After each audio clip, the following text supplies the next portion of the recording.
Hey all, Lucy here. Today I'm going to give you a behind the scenes of the landing page for User Research Toolkit. Now, first off, what goes into a great landing page? I usually think of it as three things: an exciting hook, a clear call to action, and a distinct point of view. Now, with User Research Toolkit for the landing page, I start off with the hook.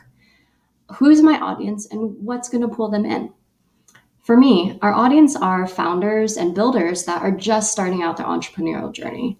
So what they care about is getting to launch quickly and making sure that they're building something people will truly love. So that is our hook. Build products that people actually love. Now, the second, the clear call to action. The User Research Toolkit landing page is going to be launched before the toolkit is fully ready. So what I'm looking for is to gather some early interest in possible beta testers. So that is our call to action. Sign up for an early access waitlist. The last thing is our distinct point of view.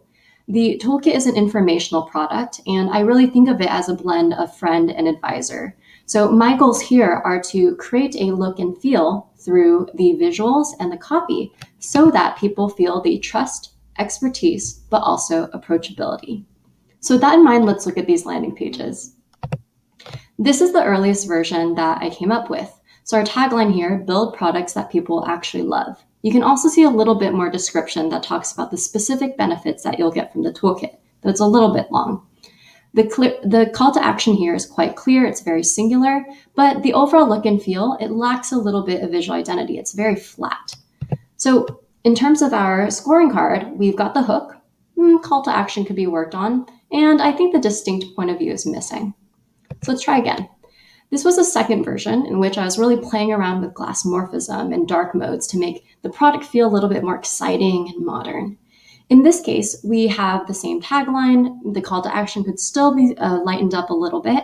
And at the same time, I think we actually lose a point of view here. The visuals and the actual iconography that's shown don't really speak to what the product actually is, which is helping people get really excited about products, helping them validate with users. So in this case, again, hook is okay, call to action, distinct point of view could still be worked on. Now let's move on to this third version. I tried to keep with that same glass morphism style, that same dark mode, but in this case, tried to make the visuals actually tie more tightly with the actual point of view and the call to action. So on the right, you see a phone and you see some comments that people might leave about your app. Really focus on finding, understanding user needs and matching them to the product. So in this case, we've got the hook. The call to action's been shortened so it's more scannable, but that distinct point of view is still missing. This still feels a little bit bland, a little bit too commercial. On to this third version, I really thought back to the core values of the product, which was, again, about expertise, but also approachability. So in this case, we tried to use a more 3D image, having it feel a little bit more fun and playful. For me, this still felt a little bit bland. The white itself wasn't quite the exact amount of enthusiasm and excitement that I was looking for. So again, hook and call to action are great here. That distinct point of view needs a little bit of help.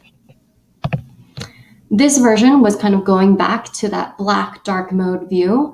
Again, it wasn't quite a match here. Here, the background feels like it's almost at odds with the visual. The visual feels very fun, playful, and exciting.